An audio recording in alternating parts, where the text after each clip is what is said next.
Good morning. I am Julie Gatweri. Welcome to MMU TV News Bulletin. What we have today: technology, missing children, education, rapid population growth in Kenya, business, transport, international, and sport news. The Ministry of Health has launched Kenya's first AI-powered public health chatbot to improve access to medical services. Our reporter, Derek Kisero, has more information about this. Chatbot named AfyaBot uses Swahili and English to answer common health questions. It's accessible via WhatsApp and SMS, so it works even on basic phones without internet. AfyaBot will reduce pressure on our clinics and help Kenyans to accurate health information 24/7, especially at night and in remote counties. The system was developed with support from Strathmore University and is being piloted in Kisumu, Turkana, and Makueni counties. Health officials say that the goal is to cut misinformation and improve early response to diseases outbreaks. Derek Kisero, MMU TV News.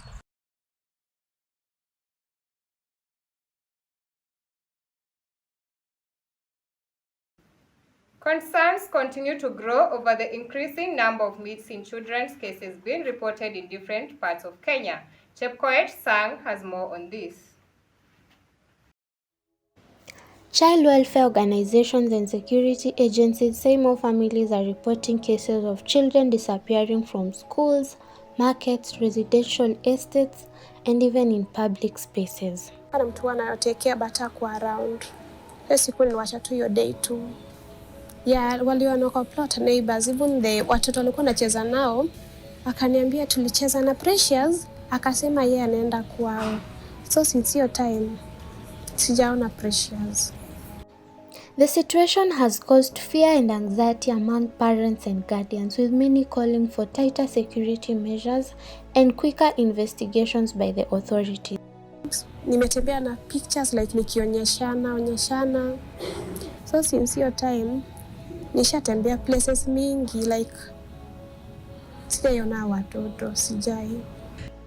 Now, the police have urged parents to closely monitor their children and immediately report missing person cases to the nearest police station. It does not even easy juu wewe kama mzazi unasikia watoto umefika situation una report, hakuna kenye unasikia about your kids and you don't understand because unameet hata people wanakuadvise so watoto wanachinjwa, so like you are there like unaambia like mwache kunipiga roho na wataka to back.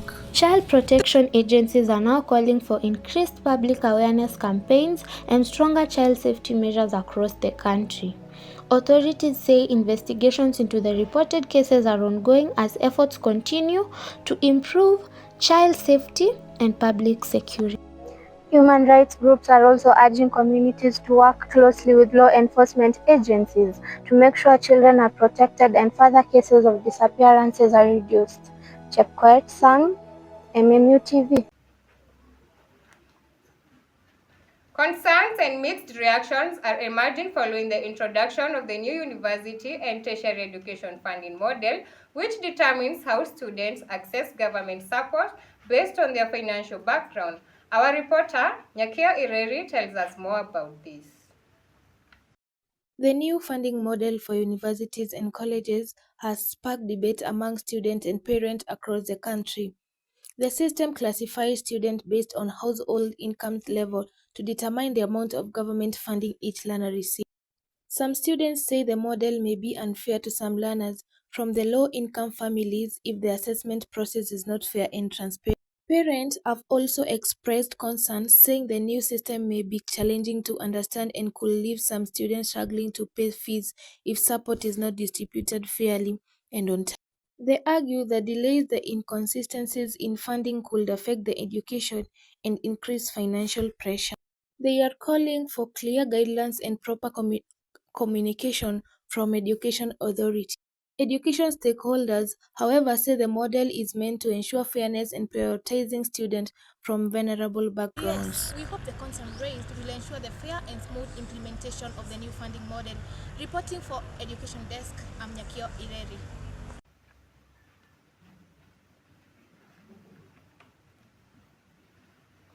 Nairobi's This rapid population growth is spilling into satellite towns, transforming areas once considered quiet residential zones into densely populated urban centers.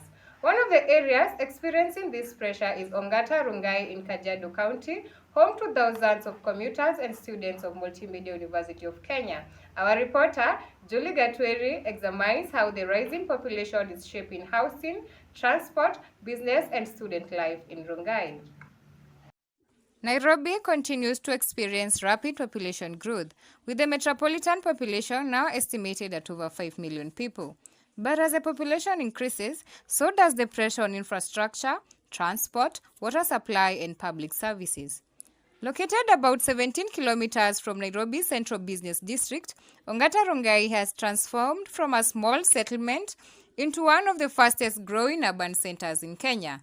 According to the 2019 national census, the town recorded a population of more than 170,000 residents, making it the largest town in Kajiado County.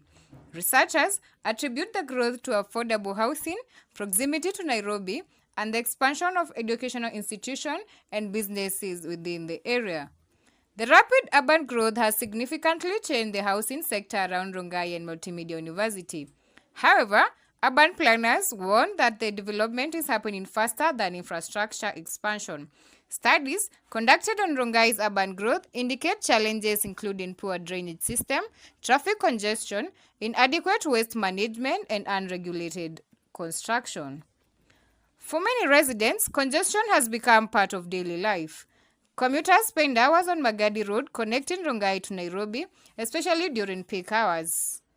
Despite these concerns, the town remains attractive because of lower living costs and access to education and employment opportunities. As Nairobi continues expanding beyond its traditional boundaries, satellite towns like Rongai are becoming critical to Kenya's urban future. But experts warn that without proper planning, rapid population growth could outpace the very services residents depend on. I am Julie Gatweri, reporting for MMU TV, Ongata Rongai, Kajiado County.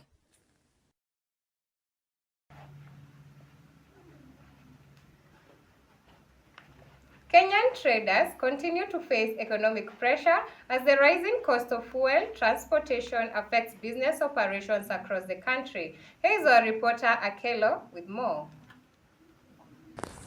Kenyan traders are warning of a possible increase in food prices following the continued rise in fuel costs across the country. Transporters say the cost of moving goods from farming regions to major markets has gone up significantly, forcing many businesses to adjust their prices.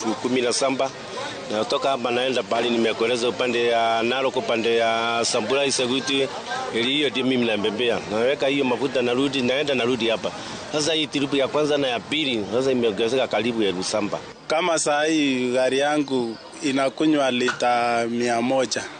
Saa hii kucha hiyo ni 20,000 na kulipo hapa ukucha Njoro huku 35. Tunaona haipakishi, imeisha, so itabidi tupandishe bei. At Kibuye Market in Kisumu County, traders say the cost of transporting produce has increased from 17,000 shillings to nearly 24,000 Kenyan shillings in recent months. The increase has affected the prices of basic commodities, including potatoes, onions, and cereal. Consumers are now feeling the pressure as the prices of essential food items continue to rise in local markets. Traders fear the situation could worsen if fuel prices remain high in the coming months. Business owners are now calling on the government to intervene and introduce measures aimed at reducing the cost of fuel and transportation. They argue that stabilizing fuel prices would help protect both traders and consumers from the rising cost of living. Kitabu tulikuwa tunalipa 40,000. Sasa hivi wanasema 50,000. Unaona hiyo mzigo yote itawekelewa huu nini customer. Hapo nasema kama tutaendelea na kazi lazima tuende kule kwa mashambani. Tushushe bei. Tushushe bei kiwango itafiti ile ya zamani. Wale watu wako hapa sokoni Nairobi hawajakubali kuongeza bei. Sasa ule mtu atamalizika kulima ni mkulima. Juu mkulima tutamnunulia hii viazi 1,000. Kwa hivyo tutakuwa tumemaliza hii biashara na Wakenya tutakuwa tumeisha sisi wote pamoja. Market stakeholders say unless urgent action is taken, many Kenyan families may continue to struggle with the increasing cost of food and other basic commodities. Reporting from MMU Radio, I'm Christina Akelo. Transport challenges continue to affect thousands of Kenyans as concerns rise over increasing traffic congestion, road accidents, and poor road conditions across the country. Chepkoech Sang has more on this. Now, major highways and urban roads, especially in Nairobi and Mombasa, continue to experience heavy traffic during peak hours, causing delays for commuters and businesses. Authorities have blamed reckless driving, overspeeding, and failure to observe traffic rules for the increasing number of road accidents being reported. Public service vehicles operators are also being urged to follow road safety regulations to reduce accidents and improve transport efficiency. The Ministry of Transport says efforts are underway to improve road infrastructure and strengthen enforcement of traffic laws across the country. We want to urge all speed limiter vendors to make sure that they comply with the law. Their responsibility is to ensure that the speed limiters are functioning. And on the other hand, road safety experts are also encouraging motorists and pedestrians to observe traffic rules in order to reduce accidents and save more lives. We are well equipped, and of course we use them randomly in areas that we see as hotspots and motorists are likely to be found while practicing drunken driving. Authorities remain hopeful that ongoing road improvement projects and stricter traffic regulations will help improve transport, safety, and reduce congestion, especially in major towns. Reporting for MMU News, I'm Chepkoech.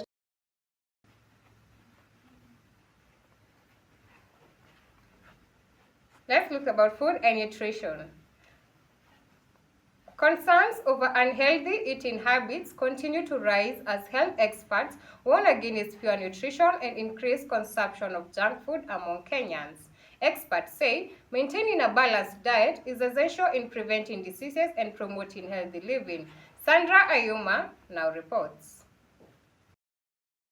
Clean water continues to play a major role in promoting healthy living, with health experts advising people to drink enough water daily in order to keep the body hydrated and functioning properly. According to nutrition specialists, proper nutrition is also essential in maintaining good health. They say that eating a balanced diet helps provide the body with enough energy, supports growth, and helps protect against diseases. Health experts further recommend the consumption of fresh fruits and vegetables, saying they contain important vitamins and minerals needed to strengthen the immune system and improve overall body health. Vendors at local markets say more people are now choosing fresh produce as awareness about healthy eating continues to grow. However, doctors continue to warn against excessive consumption of junk food, sugary drinks, and processed food, saying unhealthy eating habits may increase the risk of obesity, diabetes, and other lifestyle diseases. Nutritionists are now encouraging members of the public to adopt healthier eating habits and maintain proper nutrition as one of the ways of improving their quality of life.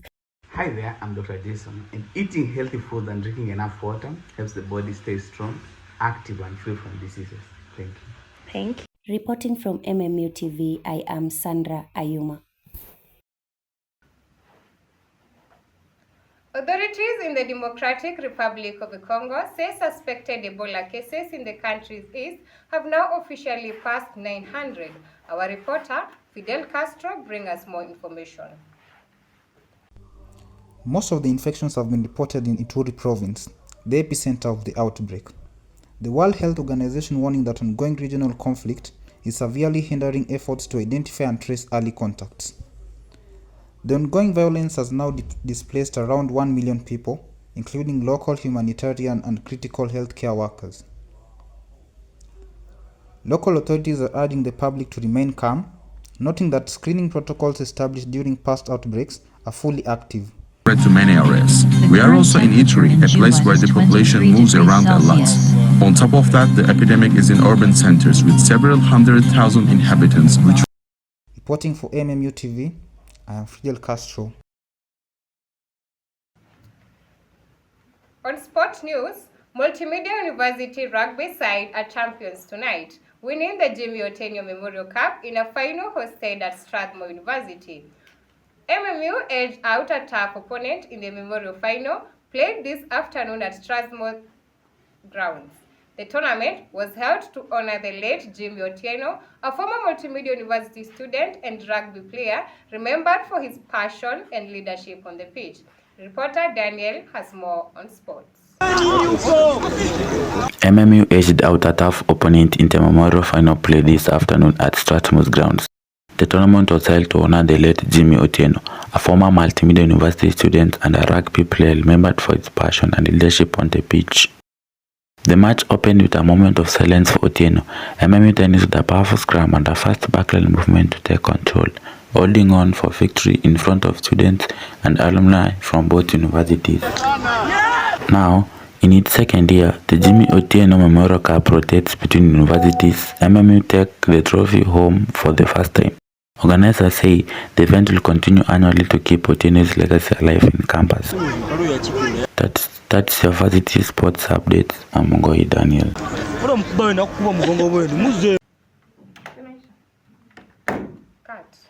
Ilikuwa ya nini? Sini hapa?